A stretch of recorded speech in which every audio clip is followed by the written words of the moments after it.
Bueno, estamos en el libro de Hechos de los Apóstoles. Les pido que vayan abriendo la Biblia ahí. Estamos en el capítulo número 2. Hoy día debemos de terminar el capítulo número 2. Y estamos básicamente viendo el tema del sermón que Pedro predicó el día de Pentecostés. Eso es lo que hemos estado viendo en los últimos domingos. Y estamos ya hoy día para terminar este sermón de Pedro, que le predicó a la audiencia de los judíos ahí presentes en el día de Pentecostés en la ciudad de Jerusalén. Y bueno, usted tiene ahí sus apuntes, y si usted mira en sus apuntes, hemos ahí colocado las partes anteriores del sermón.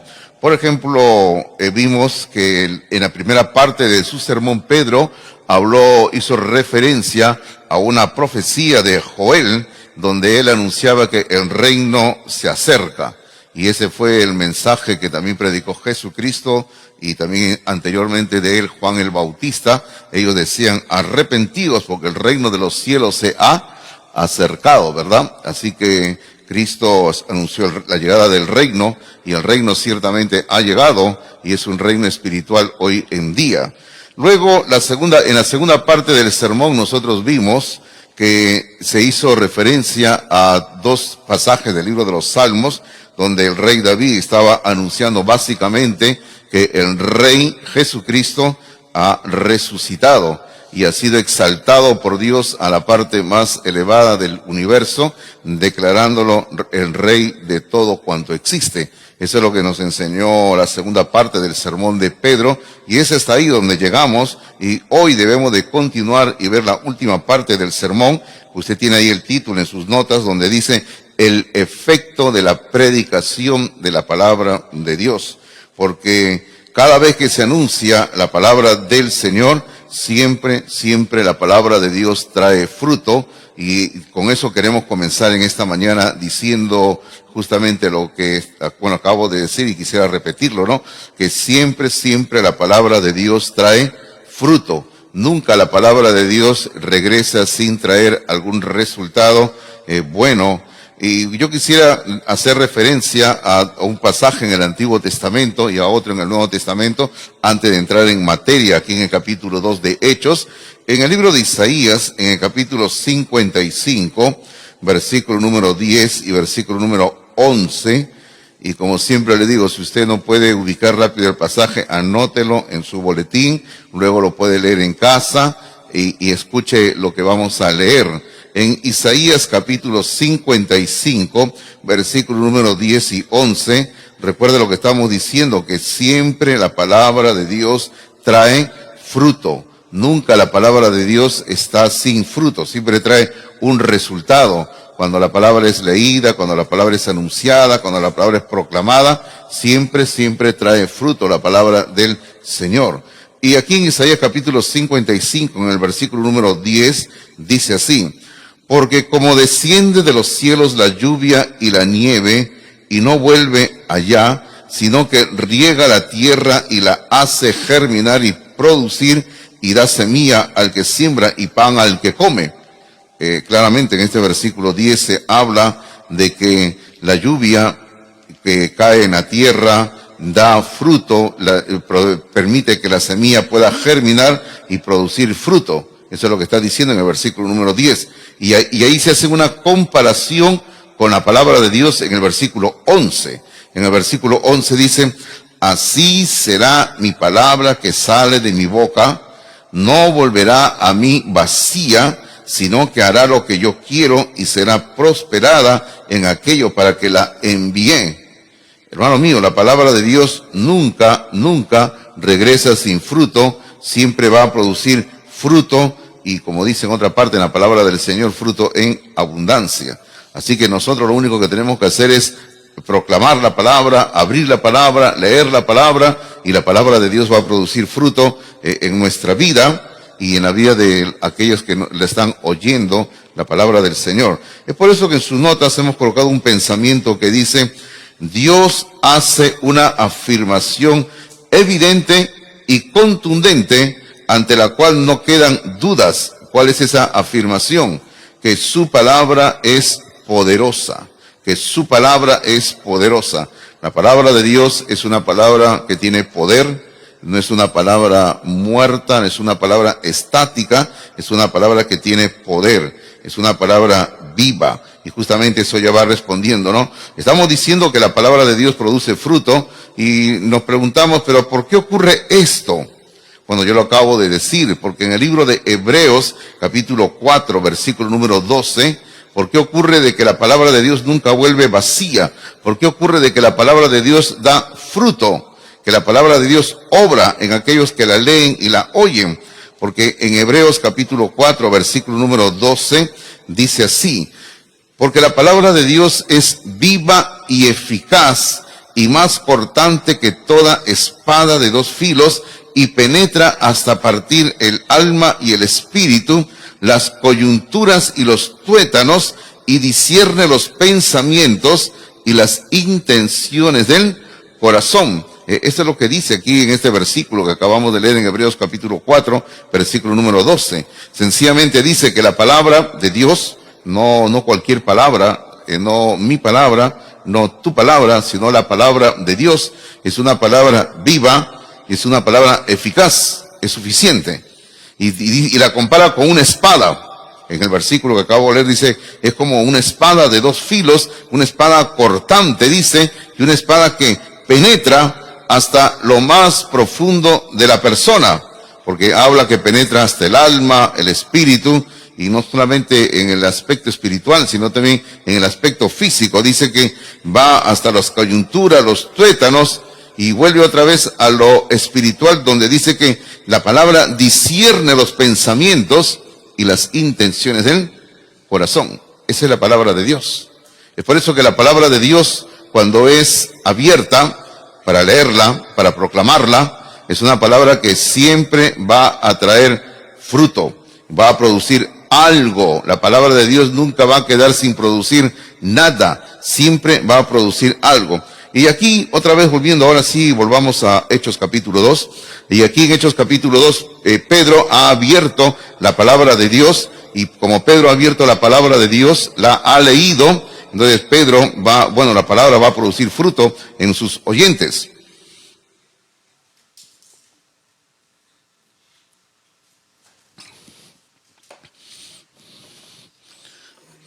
Y ahí en el capítulo 2, de Hechos, la última parte del sermón de Pedro, que va a ir desde el versículo 37 en adelante, ese es lo último que nos falta ver del capítulo 2 de Hechos. Vamos a ver nosotros que en esta última parte de su sermón, Pedro, vamos a ver dos aspectos o dos puntos finales en la conclusión, en la parte final del sermón de Pedro, sobre el efecto que causa la palabra del Señor. Y lo primero que vamos a ver, y usted tiene en sus apuntes donde dice, número 1, la invitación. Hay una invitación que Pedro le va a extender a sus oyentes. ¿Y cuál es esa invitación? Es una invitación a arrepentirse. Es una invitación a arrepentirse. Eso es lo que va a hacer. Porque siempre cuando se proclama la palabra de Dios, siempre en toda época de la historia humana, siempre se ha extendido una invitación al oyente para que pueda considerar sus caminos, pueda considerar su estilo de vida y pueda tomar la decisión del arrepentimiento. Ahora, ¿por qué el arrepentimiento? Porque sin arrepentimiento no hay salvación. Sin arrepentimiento no hay salvación. Porque cuando uno oye la palabra, cuando uno lee la palabra, como lo acabamos de leer en Hebreos capítulo 4, pero bueno, no habíamos leído el siguiente versículo, el 13, donde dice que quedamos abiertos y desnudos ante la palabra de Dios. Entonces, cuando un hombre o una mujer oye la palabra, se extiende la invitación al arrepentimiento, porque sin arrepentimiento no hay salvación. Todo ser humano necesita pasar por el arrepentimiento. Entonces, cuando estas personas, aquí en el capítulo 2 de Hechos, oyen la palabra que Pedro está proclamando, y en sus notas dice que ellos dan un grito desesperado por salvación. Ellos van a dar un grito, una pregunta, ellos se van a dirigir a Pedro diciéndole, ahora ya te acabamos de oír, Pedro, entonces, ¿qué debemos de hacer? Eso es lo que dice en el versículo 37, capítulo 2, versículo 37, por favor, dice así. Hechos capítulo 2, versículo 37, dice: al oír esto, ellos acababan de oír el sermón de Pedro, donde Pedro básicamente, casi ya terminando su sermón, él les había acusado en el versículo 36, porque fue una acusación directa, hermanos, en el versículo 36, de que ustedes crucificaron al Mesías, ustedes mataron al Mesías. Entonces por eso el versículo 37 comienza diciendo: al oír esto, en ese momento, ¿qué ocurrió? Dice: se compungieron de corazón y dijeron a Pedro, le preguntaron a Pedro, ahí los que estaban presentes, y a los otros apóstoles: varones hermanos, y ahí viene la pregunta por salvación, porque es una pregunta por salvación. Dice: ¿qué haremos? ¿Qué vamos a hacer? Ya hemos oído que el reino se acerca, ya hemos oído que el rey ha resucitado, ahora está claro de que nosotros lo hemos matado, pero ¿qué haremos ahora? ¿Qué vamos a hacer ahora? Pero hermanos, ellos cuando estaban oyendo el sermón de Pedro, antes de hacer la pregunta que le han planteado a Pedro, si usted observa bien el versículo 37, al comienzo dice: se compungieron de corazón. Ahí la palabra compungieron es una palabra muy interesante para aquellos que les gusta el estudio de la Biblia. Bueno, el asunto viene de que hoy en día la palabra compungieron viene en nuestro idioma, tiene el sentido de tristeza, de pena, de dolor. Pero aquí, en estos tiempos, donde estamos estudiando, en los tiempos bíblicos, en el texto griego, por decir, la palabra compungieron significa, y observe, mire, y va a tener mucho sentido. Acaban de oír el sermón de Pedro, y ellos están compungidos de corazón, porque la palabra compungieron quiere decir pinchar con violencia. Eso quiere decir pinchar con violencia, perforar hasta atravesar. Eso quiere decir compungir. Pinchar con violencia o perforar hasta atravesar. Y esto es exactamente lo que hace la palabra de Dios, porque lo acabamos de leer hace un momento, porque la palabra de Dios es una espada de dos filos que penetra hasta lo más profundo del ser humano. Hermanos míos, ellos acababan de oír la palabra de Dios predicada por Pedro. Pedro les había citado, si usted ve en el capítulo 2, les había citado un largo pasaje del libro de Joel, luego le había citado pasajes del libro de Salmos, y ellos habían escuchado la palabra de Dios, y esta palabra había penetrado hasta lo más profundo de estas personas, y habían ahora entendido que habían tomado una decisión equivocada al matar a Jesús de Nazaret, porque Él es el Mesías. Y ellos van a dar un grito de salvación, desesperado, le digo yo, de salvación, donde ellos le dicen al final del versículo 37, ¿qué haremos? ¿Qué vamos a hacer ahora? Ahora, yo encuentro mucha similitud aquí, aunque no exactamente, pero encuentro mucha similitud con el grito que dio el carcelero de Filipos en el capítulo 16 de Hechos. Todos conocemos la historia, ¿verdad? ¿Recuerdan ustedes? Estaba ahí preso Pablo, estaba Silas en la cárcel, están ellos ahí sufriendo por causa de ser hombres que están predicando la palabra de Dios, y ellos están alabando a Dios, están glorificando el nombre de Dios a pesar de que habían sido maltratados físicamente. Y en ese momento, dice la Biblia, en la noche, ellos, a pesar de que están cantando fuerte y todo les oían que estaban alabando a Dios, vino un temblor muy fuerte y las puertas de la cárcel se abrieron. Y en ese momento el carcelero, pensando que todos habían escapado, en ese momento el hombre se iba a matar. Y Pablo le dice: no te hagas ningún daño, porque estamos aquí. Y el hombre, viéndolos a ellos, les hace una pregunta. En el capítulo 16, versículo número 30, el carcelero le dice: señores, ¿qué debo de hacer para ser salvo? Bueno, esa es una pregunta muy importante, y una pregunta que algunas religiones podrían darle diferentes respuestas. Y no vamos a entrar a las diferentes respuestas que podrían dar diferentes religiones, pero la única respuesta válida y correcta es la que Pablo le da en el versículo 31, donde le dice: cree en el Señor Jesucristo y serás salvo tú y tu casa. Esa es la única respuesta válida y correcta, nada más, frente a la gran pregunta que dice: ¿qué debemos de hacer para ser salvos? Y es lo mismo que está preguntándole aquí la multitud a Pedro. Le dice: no, Bueno, te acabamos de oír, que hemos escuchado la palabra de Dios, ¿y qué haremos ahora? Entendemos que hemos matado al Mesías, nos equivocamos, pero ¿qué haremos ahora? Y eso es lo que Pedro va a comenzar a explicarle a estas personas, la necesidad del arrepentimiento. Pero si usted lee en el versículo número 38, en el versículo 38 justamente Pedro les comienza a hablar del arrepentimiento, donde dice, Pedro les dijo, arrepentíos y bautícese cada uno de vosotros en el nombre de Jesucristo para perdón de los pecados y recibiréis el don del Espíritu Santo, porque para vosotros es la promesa y para vuestros hijos y para todos los que están lejos, para cuanto el Señor nuestro Dios llamare. Lo que Pablo está anunciando, lo que Pedro está aquí anunciándoles es la necesidad del arrepentimiento, y el bautismo sencillamente es una demostración externa de la decisión que ellos han tomado. Hermanos, el bautismo, como dice en sus notas, por favor, dice, el bautismo no es necesario para salvación. El bautismo no es necesario para salvación. Una persona puede ser salva sin haber sido bautizada jamás. Pero si la persona no hay ningún impedimento para que se bautice, entonces tiene que bautizarse en obediencia al Señor Jesucristo, porque Él ordenó que nos bautizáramos.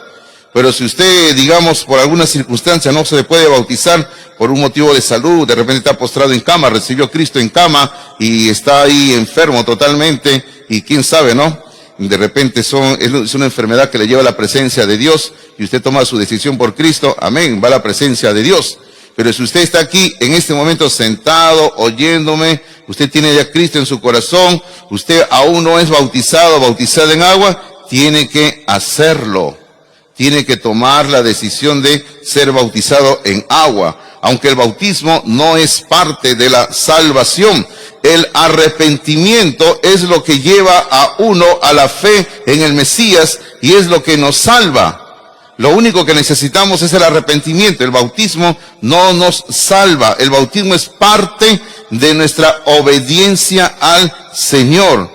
Hermanos, ahora si alguien me quisiera decir, pero pastor, acá dice arrepentidos y bautícese cada uno para perdón de los pecados.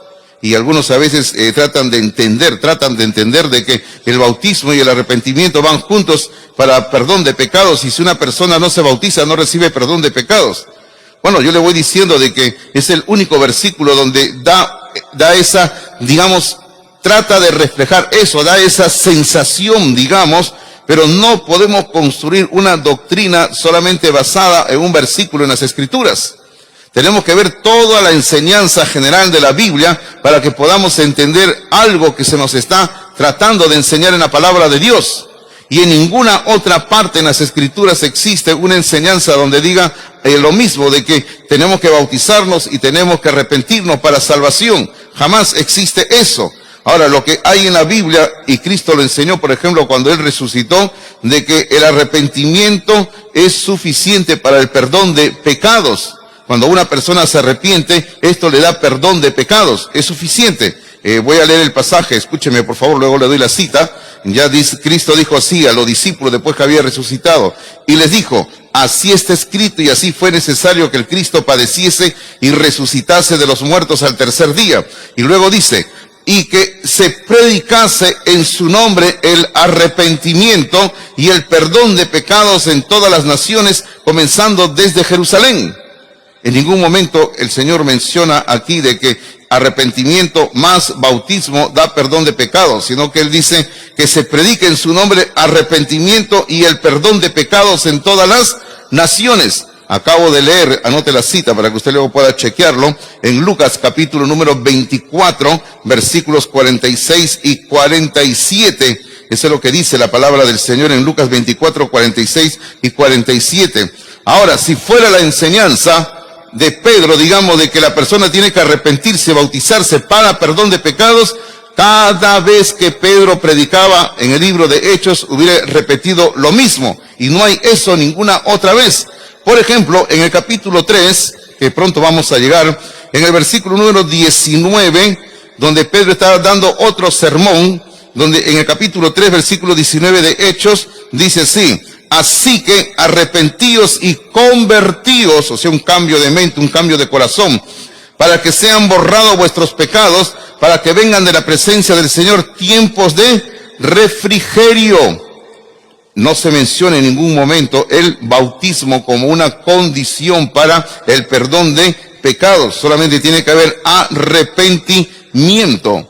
Y vamos concluyendo esta parte así rápidamente del bautismo, que no es el tema del sermón, pero vamos diciendo que el bautismo es lo que la persona va a demostrar, va a reflejar con un acto externo su obediencia al Señor, y vamos a demostrar lo que ha ocurrido espiritualmente en nuestras vidas. Porque la palabra de Dios dice esto en el libro de Romanos, donde que nosotros tenemos que mostrar por medio de nuestras vidas externamente lo que el Señor ha realizado en nuestro corazón. Eso es lo que la palabra de Dios enseña harto, bastante. Pero, hermanos míos, ahora que las personas han oído el sermón de Pedro predicado, y sigamos con nuestras notas, por favor, en el punto número 3 dice, el crecimiento que Dios da a la semilla que Pedro sembró predicando. Porque siempre, como hemos dicho al comienzo de esta prédica, siempre la palabra de Dios trae resultados. La palabra de Dios no se queda sin resultados. Y Dios bendice su palabra, porque la palabra de Dios es suficiente y es viva. Y la palabra de Dios siempre va a obrar trayendo resultados en sus oyentes o lectores. Y en este caso, Pedro ha predicado la palabra de Dios, y cuando Pedro termina de predicar la palabra de Dios, hay miles de personas que toman una decisión en ese momento, decisión por salvación, una decisión a favor de Jesucristo. En el capítulo 2, versículo 41, dice así, versículo 41 dice, así que los que recibieron su palabra, la palabra predicada por Pedro, la palabra de Dios, fueron bautizados. O sea, tomaron una decisión, fueron bautizados en agua. Recuerde que la palabra bautismo quiere decir sumergir. Fueron sumergidos cada una de estas personas en agua. Y esta persona dice, y se añadieron aquel día. Ahora la pregunta es, ¿y a dónde se añadieron? Se añadieron a la iglesia que se estaba formando, la iglesia que estaba empezando ese día de Pentecostés. Dice, y se añadieron aquel día como 3,000 personas. Y ya hemos mencionado que aquí se está mencionando solamente a los varones, como era la costumbre. En aquella época se mencionaba en el conteo a varones mayores de 30 años. Varones menores de 30 años aún no se entraban en el conteo, mucho menos entraban los niños. Las mujeres tampoco eran contabilizadas, solamente los varones de 30 años. Así que, como siempre decimos, ¿no? Si en este conteo habían 3,000 hombres, 3,000 personas, hermanos, ¿cuánto habrían en total que habían tomado una decisión por salvación ese día? Usted sabe muy bien que este número puede no solamente duplicarse, sino hasta aún triplicarse tranquilamente, porque estos varones que están aquí, estos 3,000, posiblemente muchos de ellos eran ya casados, tenían hijos, tenían esposa, hermanos, y el número iba creciendo. Así que miles de personas fueron salvas ese día solamente por oír el mensaje de la palabra de Dios. Y cuando una persona oye el mensaje de la palabra de Dios con un corazón abierto, la palabra de Dios penetra hasta lo más profundo y produce resultados. Y en este caso, resultados por salvación. Y una vez que habían oído el mensaje de la palabra de Dios, dice, versículo número 42, dice que perseveraban en la doctrina de los apóstoles, en la comunión unos con otros, en el partimiento del pan y en las oraciones. Así que la palabra de Dios, hermanos, está produciendo fruto, y fruto en abundancia. Ahora, aquí hay algo interesante que quiero mencionar para no pasarlo por alto, que cuando Dios dio la ley al pueblo de Israel en el Antiguo Testamento, exactamente en el capítulo 32 de Éxodo, la Biblia dice que ese día murieron unas 3,000 personas a causa de su pecado. Y usted puede ir allá a capítulo 32 y ver los detalles que se narran ahí. Murieron 3,000 personas el día en que se dio la ley. Pero ahora observe aquí lo interesante, ¿no? De que en este versículo 41 se nos dice todo lo contrario, que está viniendo el Espíritu Santo, se está iniciando una nueva dispensación, la dispensación de la iglesia, el nuevo pacto, por decirlo así, el nuevo pacto en la sangre de Cristo.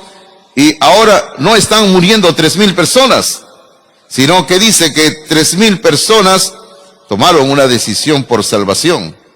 Así que aquí 3,000 personas recibieron la nueva vida que Dios ofrece en Cristo Jesús.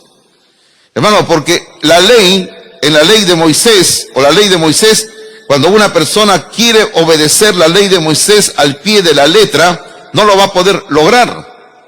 Porque cuando una persona está tratando de obedecer la ley de Moisés y falla solamente en un punto de la ley de Moisés, la palabra de Dios dice de que se hace culpable de toda la ley. Entonces, la ley, hermano, la ley de Moisés causa muerte. Pero en Cristo hay vida, y vida en abundancia, vida eterna, ¿verdad, hermanos? Y eso es lo que se ofrece hoy en día. Si usted está tratando de guardar toda la ley del Antiguo Testamento, no lo va a lograr usted. Porque no hay ningún ser humano que pueda guardar la ley del Antiguo Testamento. Es imposible humanamente hablando. La única persona que ha podido guardar toda la ley, ¿quién es, hermanos? El Señor Jesucristo, nada más. Después ningún ser humano ha podido guardar ni podrá guardar toda la ley del Antiguo Testamento. Pero nuestro deber, frente a lo que estamos viendo de que la palabra de Dios produce fruto en abundancia, ahora, ¿cuál es nuestra parte, nuestro deber? Nuestro deber es sembrar, proclamar, enseñar, como usted quiera decirlo, pero nuestro deber es sembrar la semilla de la palabra de Dios. Ese es nuestro deber. Sembrar la semilla de la palabra de Dios. Ahora, cuando vamos a sembrar la semilla de la palabra de Dios, siempre esto conlleva esfuerzo, dedicación, y sembrar la palabra de Dios muchas veces requiere y va a exigir de nosotros, hermanos, lágrimas, sufrimientos. Si usted me acompaña un momento al libro de los Salmos, en el capítulo 126, por favor, en el libro de los Salmos, en el capítulo 126,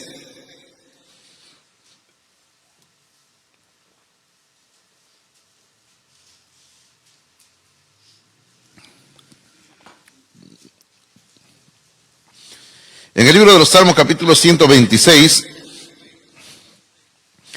claro, aquí se está hablando de otro asunto, pero tiene mucha relación con la siembra y el sufrimiento que uno tiene cuando va a sembrar. Pero observe lo que dice en el 126, en el versículo número 5 y el 6. Dice así: los que sembraron con lágrimas, vaya viendo usted el esfuerzo que requiere sembrar.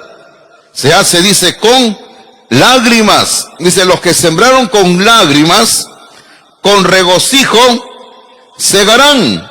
O sea, cuando llegue la cosecha, va a haber regocijo, va a haber alegría. Pero la siembra, según el versículo 5, el comienzo, la siembra es con lágrimas, esfuerzo, trabajo, sufrimiento, dedicación.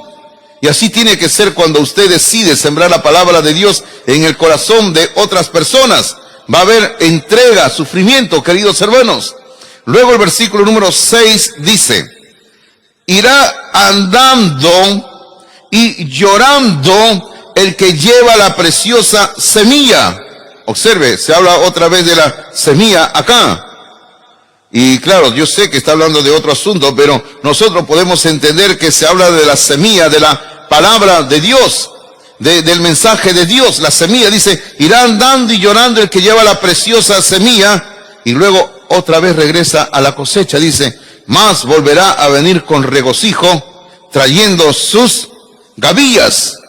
O sea, cuando uno ya llega a la cosecha, las gavillas, cuando uno ha juntado lo que ha cosechado son las gavillas, y lo que está diciendo aquí la palabra de Dios es, siempre el sembrar la palabra requiere esfuerzo, sufrimiento, dedicación, y vamos a sembrar la palabra con lágrimas, pero cuando llegue el momento de la cosecha, dice, va a ser, dice, una cosecha, dice el versículo número 6, dice, irá andando y llorando el que lleva la preciosa semilla, mas volverá a venir con regocijo, trayendo sus gavillas. O sea, cuando llega el tiempo de la cosecha es con regocijo, con alegría.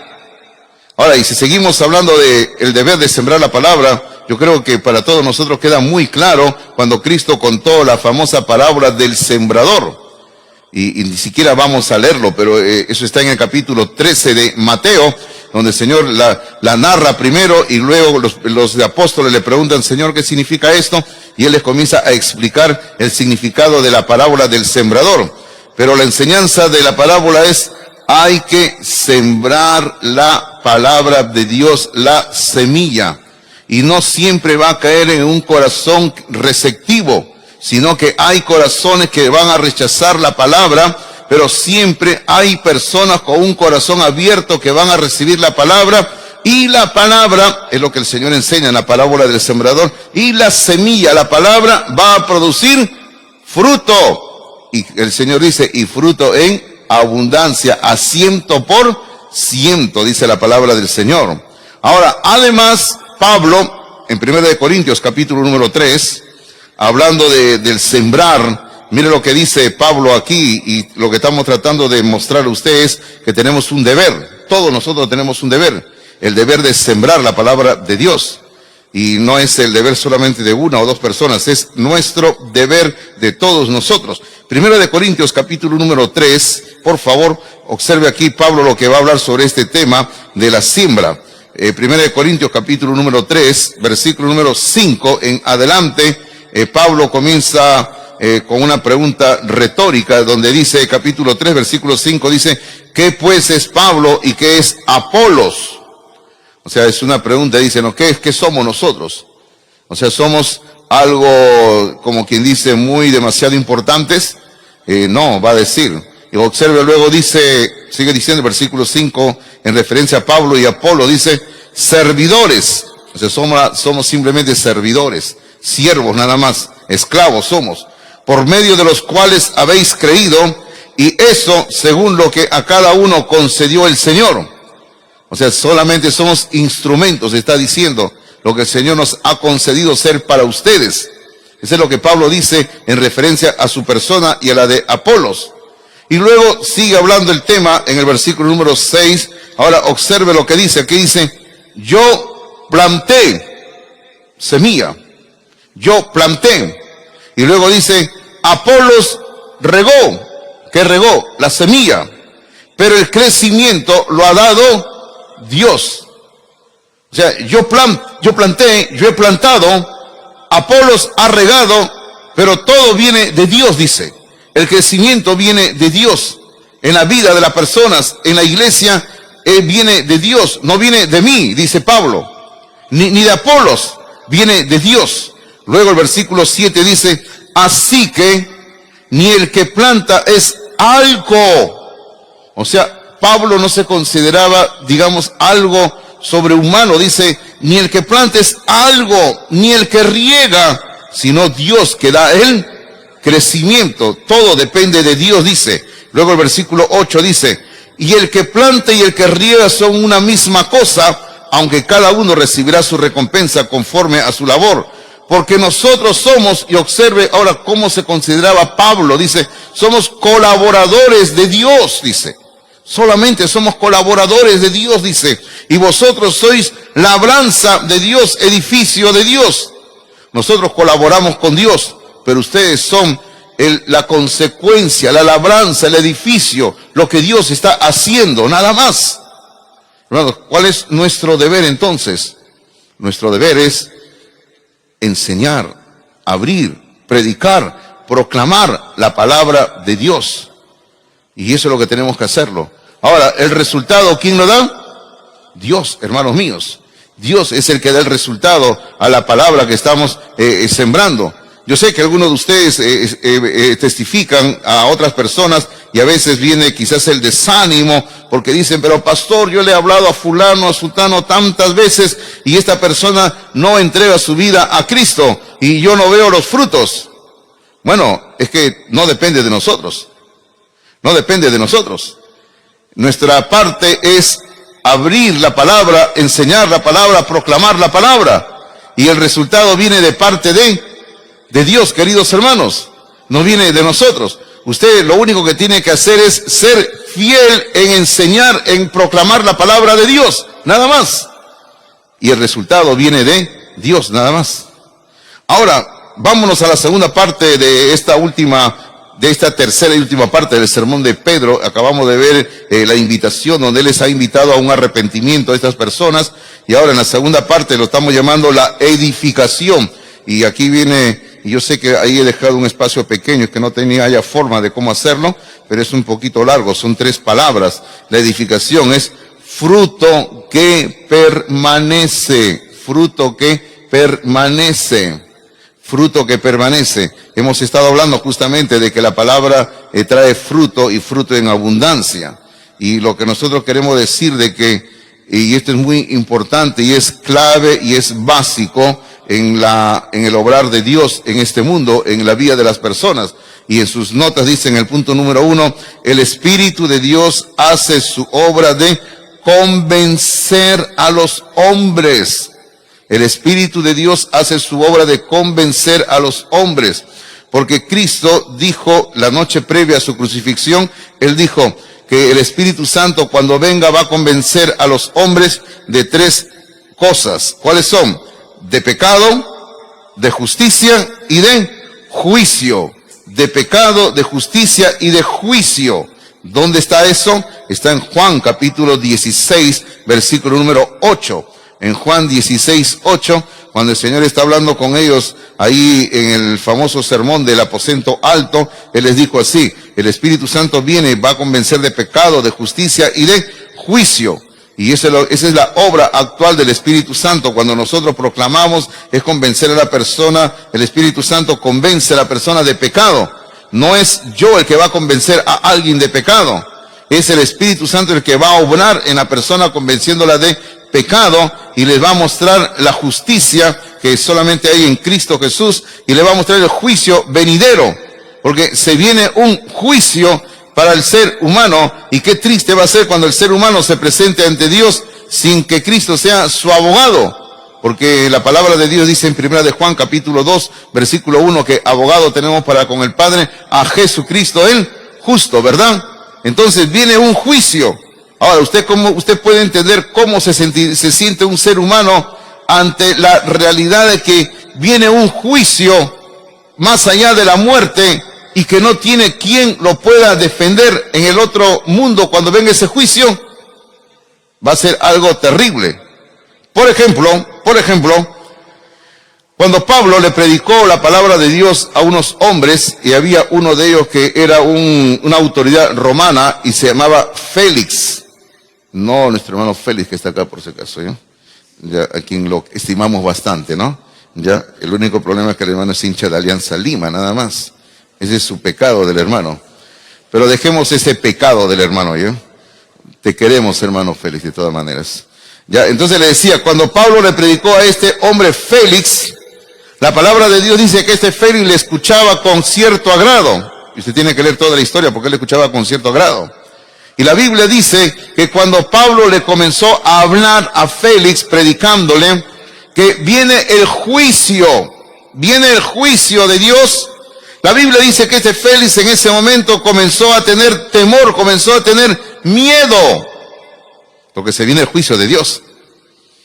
Y en vez de arrepentirse, este hombre sencillamente cerró su corazón y dijo, llévenselo a Pablo, porque Pablo estaba preso, ¿no? Y lo llamaba para que Pablo le hable la palabra de Dios. Y cuando Pablo le habló del juicio que viene en el futuro después de la muerte, este hombre tuvo miedo y en vez de llegar al arrepentimiento, básicamente dijo, llévense ahora a Pablo. Y yo siempre digo, este Félix ahora, el Félix que estamos hablando de la Biblia, seguramente ahora que ha muerto hace mucho tiempo, yo no creo que esté en la presencia de Dios. Si nunca tomó una decisión por Cristo. Este hombre debe estar recordando ese momento cuando Pablo le habló y él no abrió su corazón a la palabra de Dios.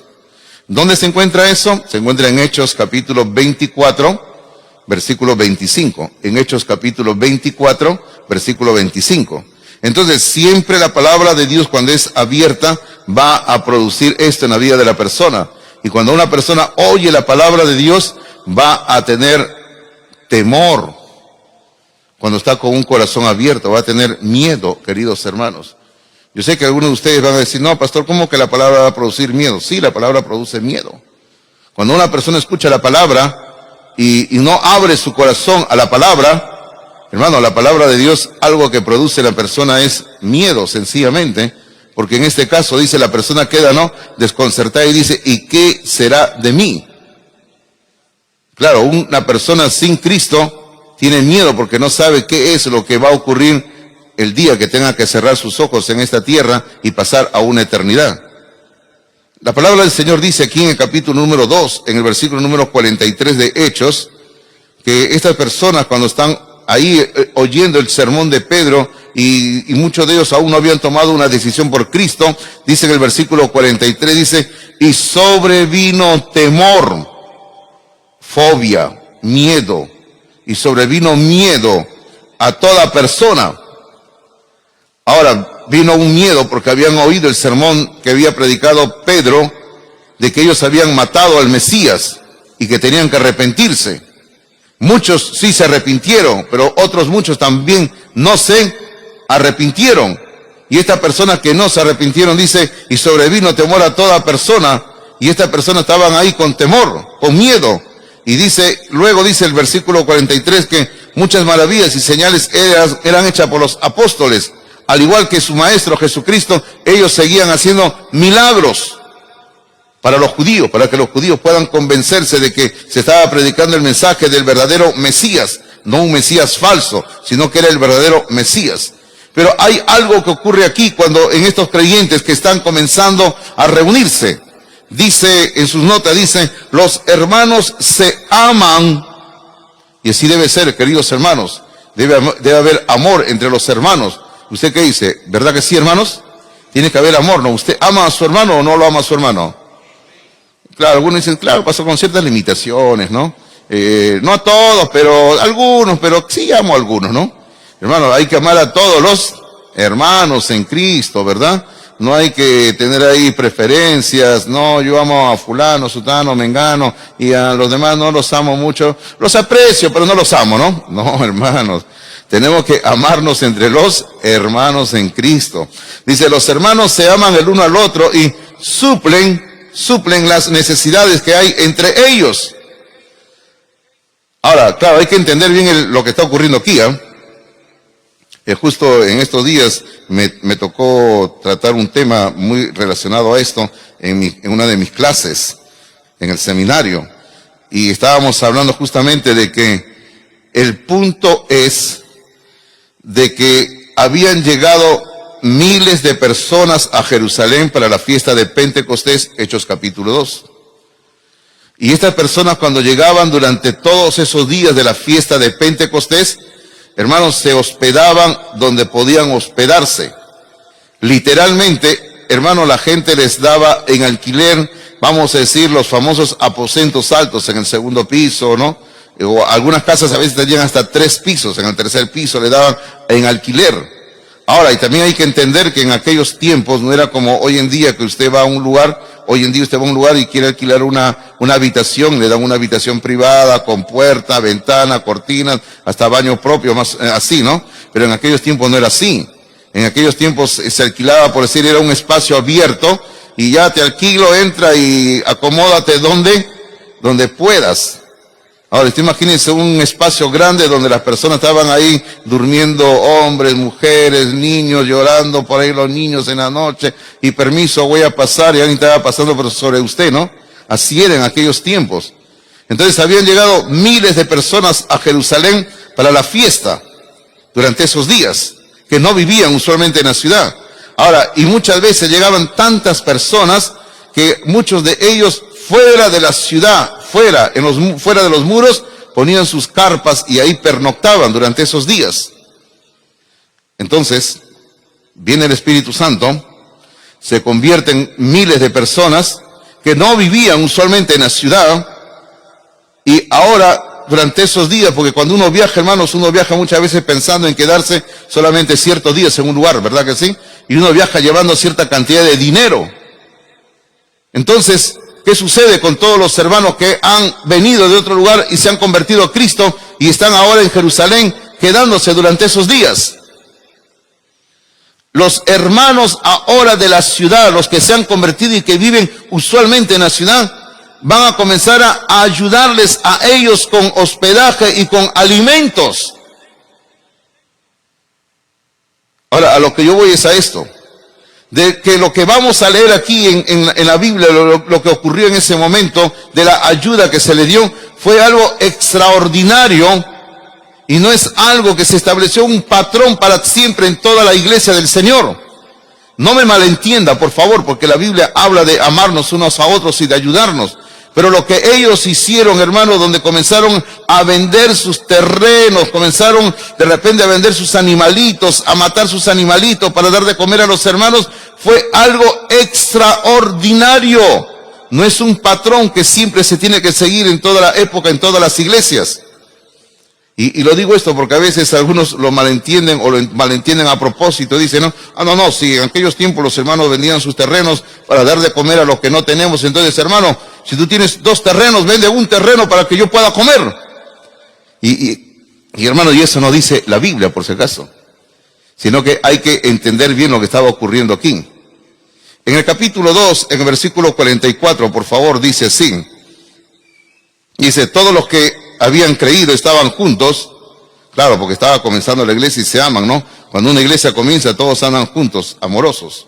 Y tenían en común todas las cosas. Claro, compartían, dice, todas las cosas. Y luego viene el versículo 45, dice, y vendían sus propiedades y sus bienes y lo repartían a todos según la necesidad de cada uno. Aquí está lo que les estaba diciendo, lo que ellos estaban haciendo los hermanos de Jerusalén, para ayudar a los que se estaban quedando, que habían venido a la fiesta y que usualmente no residían en Jerusalén, pero que ahora se estaban quedando y se quedaron por buen tiempo, hermano, buen tiempo se quedaron para recibir la enseñanza de los apóstoles. Entonces, como le estoy diciendo, ellos comenzaban a hacer esto. Ahora, también había otra razón muy importante por la cual ellos comenzaron a vender sus propiedades. ¿Sabe usted cuál razón? Fue la misma razón que en este momento ellos están, lo que ocurrió con la iglesia de Tesalónica cuando Pablo les predicó que Cristo venía. Usted recuerda lo que ocurrió en 1 de Tesalonicenses cuando Pablo les predicó a ellos, porque en 1 de Tesalonicenses Pablo les dice, el Señor viene, nos va a llevar al cielo, el Señor viene. Y luego un año después Pablo le tuvo que escribir la segunda carta a los tesalonicenses corrigiendo un problema que había ocurrido, un malentender en cuanto al que el Señor viene. Porque muchos creyentes habían entendido que el Señor viene y como el Señor ya viene, entonces ya no tengo que dedicarme a nada, no tengo que trabajar, no tengo que estudiar, no tengo que hacer nada, porque ya el Señor viene. Y si usted lee la segunda carta de Pablo a los tesalonicenses, Pablo le dice básicamente, ¿no? Hermanos, el que no trabaja tampoco coma. Y eso lo sabemos todos, ¿verdad? Entonces, ¿por qué tiene un ocioso usted en la casa? ¿Por qué tiene un ocioso en la casa? Buena pregunta, ¿sí o no? ¿Por qué tiene a alguien que no está trabajando en casa ahí pudiendo trabajar? Hágalo trabajar. Qué tremendo, ¿verdad?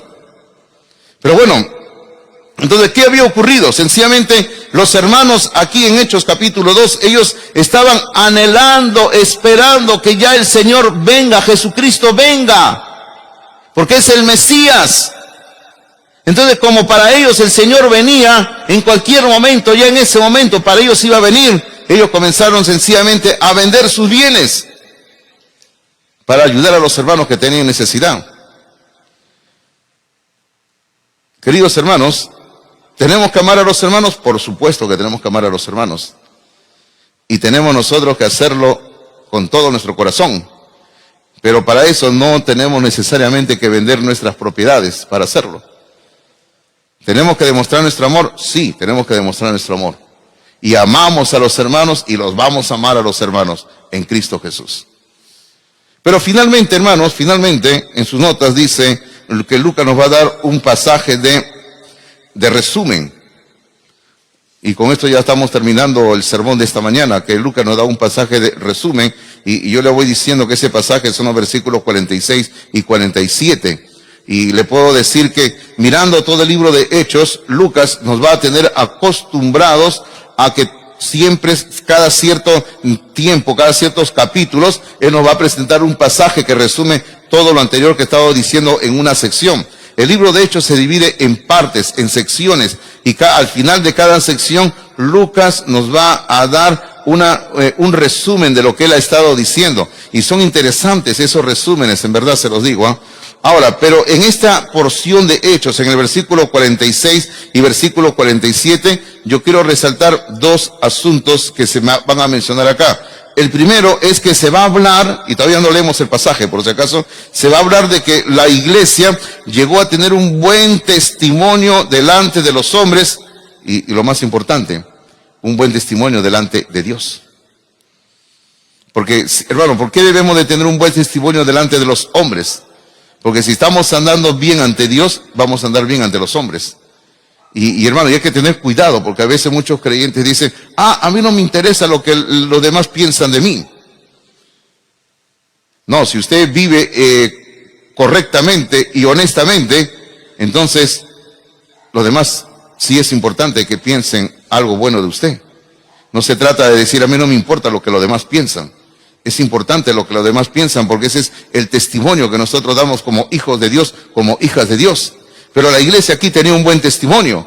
Pero luego hay un segundo punto que yo quiero hacer énfasis, y es en lo siguiente, ¿no? Hay una frase aquí que se repite dos veces, y es la frase cada día. Cada día. Y hermano, y aquí viene lo interesante de esta frase. Se va a hablar de qué hacían los creyentes cada día. Y luego se va a hablar qué hacía Dios cada día. Ahora, ¿qué hacían los creyentes cada día? Versículo 46. ¿Qué hacían los creyentes cada día? Versículo 46. Dice, y perseverando unánimes cada día en el templo. ¿Dónde estaban cada día? Estaban cada día en el templo. No era la iglesia, era el templo de los judíos en Jerusalén. Y dice, y partiendo el pan en las casas cada día, comían juntos con alegría y sencillez de corazón. Ahora, y cada día, ¿qué hacían? Estaban alabando a Dios, y cada día tenían favor con todo el pueblo. Es así, era la forma en que vivían los creyentes cada día de sus vidas. Pero luego, en el versículo 47, viene lo que Dios hace, o hacía, o hace cada día. Cuando la iglesia es fiel en predicar la palabra, ¿qué hace Dios cada día? Dice, y el Señor añadía cada día a la iglesia los que habían de ser salvos. O sea, cuando los creyentes somos fieles en anunciar la palabra, en predicar la palabra, en testificar de Cristo a otras personas, y hay personas que cada día son salvas, ¿qué es lo que Dios hace? Dios los añade a la iglesia, los que van llegando a ser salvos. Así que el creyente tiene que estar con los brazos cruzados cada día. No, Señor, no tiene que estar con los brazos cruzados cada día. Todos tenemos bastante trabajo. Y no me estoy refiriendo al trabajo que usted desarrolla, no sé, en la empresa, en la fábrica, en el negocio. A eso no me refiero. Sino hablamos de trabajo espiritual. Todos los creyentes tenemos bastante trabajo espiritual por realizar cada día. Y cuando hacemos ese trabajo, Dios también va a tener trabajo. ¿Y cuál es el trabajo de Dios? Dice cada día, añadir a la iglesia a los que llegan a ser salvos. Y necesitamos trabajar cada día, queridos hermanos. Dios les bendiga a ustedes en esta mañana. Vamos a orar, por favor. Vamos a orar. Le pido inclinar la cabeza, cerrar los ojos por un momento, y que podamos llegar al Señor en oración en este momento, por favor, y podamos acercarnos en oración al Señor por un momento. Padre, damos gracias por tu palabra abierta, por tu palabra proclamada, Señor. Damos gracias, Padre, porque desde un comienzo en este sermón hemos dicho, nunca la palabra de Dios regresa vacía. Siempre la palabra de Dios va a producir fruto, Señor. Ningún ser humano que ha oído tu palabra puede algún día justificarse ante tu presencia diciendo que no te oyó, que no entendió el sermón de la palabra. Padre, si hay personas que reciben a Cristo en su corazón, te damos gloria. Pero si hay personas que cierran su corazón y que rechazan, Padre, tendrán que tristemente darte cuentas a ti de su mala decisión. Pero pedimos, Padre, que cada uno de nosotros que estamos acá no desfallezcamos, No dejemos de predicar tu palabra a las amistades, a los familiares que conocemos. Y Padre, aún si tenemos la oportunidad de hacer contacto con otras personas que aún no conocemos, que podamos hablarles tu palabra, Señor. Padre, utilízanos para sembrar tu palabra, porque la palabra es la semilla que da fruto a 100%. Padre, pedimos tu bendición sobre esta iglesia, pedimos que bendigas esta última parte de la reunión y queremos darte a ti la gloria y la honra. Oramos en Jesús. Amén, Señor. Amén. Dios les bendiga a ustedes.